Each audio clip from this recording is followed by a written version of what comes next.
Good morning, good afternoon, and good evening. Welcome back to photosynthesis.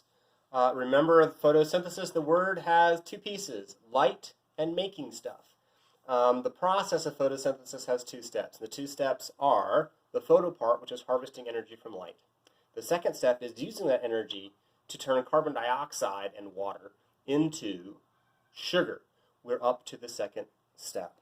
The light reactions we just got done talking about. The light reactions use those photosystems 1 and 2. Photosystem 2, the product is ATP. Photosystem 1, the product is NADPH. A high energy transfer molecule is carrying high energy electrons and hydrogens, because I have to use those hydrogens to turn carbon dioxide into sugar. The second part of photosynthesis is the synthesis part, the making part. And this has had a whole bunch of different names. Currently, we're just calling it the Calvin-Benson cycle, or the Calvin cycle. It's been called the dark reactions, the light-independent reactions, the Calvin cycle, and now the Calvin-Benson cycle. In my mind, it's the dark reactions. I'm trying to force that to call it the Calvin-Benson cycle. But the proper name that we're going to use is the Calvin-Benson cycle. The Calvin-Benson cycle is where we use the energy that we harvested from light to turn carbon dioxide into sugar. Why was dark reactions an inappropriate name? It was inappropriate because it makes you think, when does this have to take place? It has to take place when it's dark. And this doesn't have to take place when it's dark. It does happen when the sun is shining. It happens hand in hand along with the light reactions. The light reactions are properly named. The light has to be shining for this to work. The dark reactions can happen at night. They don't in most plants. In a few plants they can. Not many. But for the most part, the dark reactions happen daytime. So that's why we don't call them the dark reactions anymore. We call them the Calvin-Benson cycle. This is where we take carbon dioxide and convert it into sugar using the energy that we captured from ATP and NADPH. So Rubisco is an enzyme. All right, pause for a second. Rubisco is not its actual name. Rubisco is an abbreviation of its name. Because if it's an enzyme, what is it supposed to end in? It's supposed to end in ASE, all right? Rubisco is an abbreviation of its name. Rubisco is an enzyme whose job it is to attach carbon dioxide to another molecule called RUBP.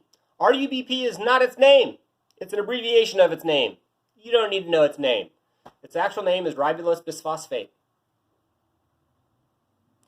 The important bit here is that RUBP is 5 carbons long.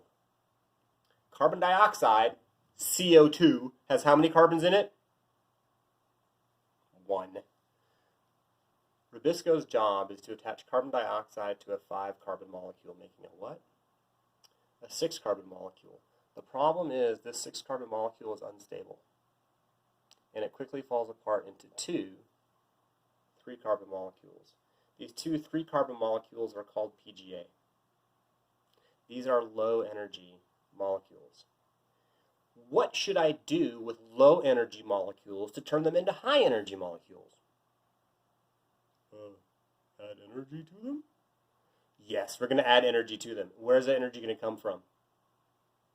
The ATP and the NADPH that we harvested from the light reactions.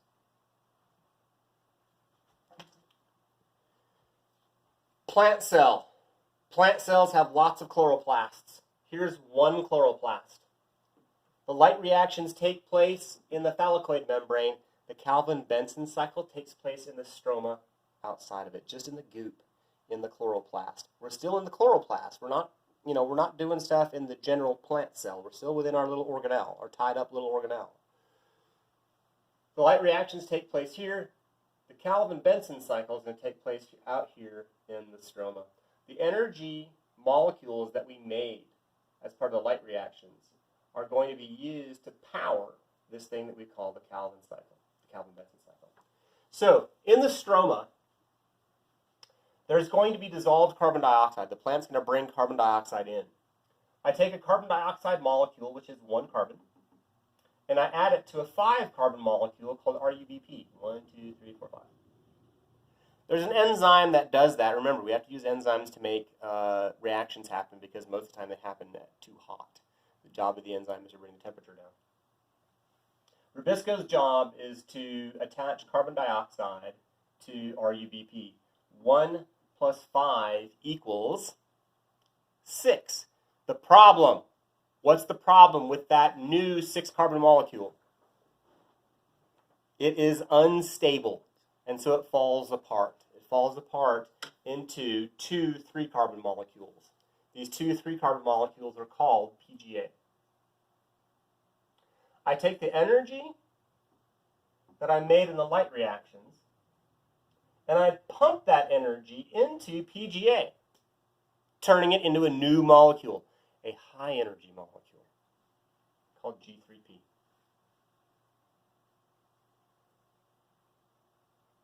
Every time I run the Calvin-Benson cycle, I add 1 new carbon to the process. Every time I run it, I add 1 new carbon. So if I need to add 3 carbons to remove a high-energy molecule, how many times do I have to run the process then? I've got to run it 3 times, and that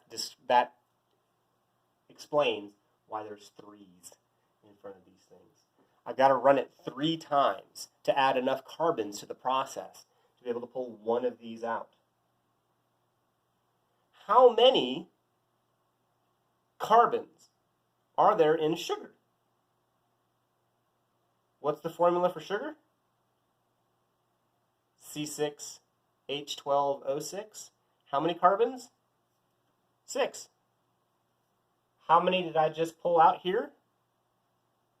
3. How many times do I have to run the Calvin-Benson cycle to get enough new carbons into the cycle so that I can make 1 sugar? How many carbons do I add per run? 1. If I add 1 carbon per run, that means how many times do I run the Calvin cycle to get enough to make sugar? I've got to run it 6 times. Every time I run the Calvin cycle, I add 1 new carbon. 1, 2, 3, I pull out a high-energy molecule. 4, 5, 6. I can pull out a second high-energy molecule that I can then shove together to make sugar.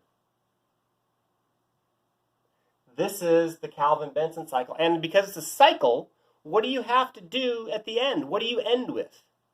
You end with what you started with. Again, that's what all the numbers are about. This is to make the math balance so that I end up with what I started with. This is the Calvin-Benson cycle. I take the energy from the light reactions to turn low-energy molecules into high-energy molecules that I can then use to make a sugar molecule. This is the Calvin-Benson cycle.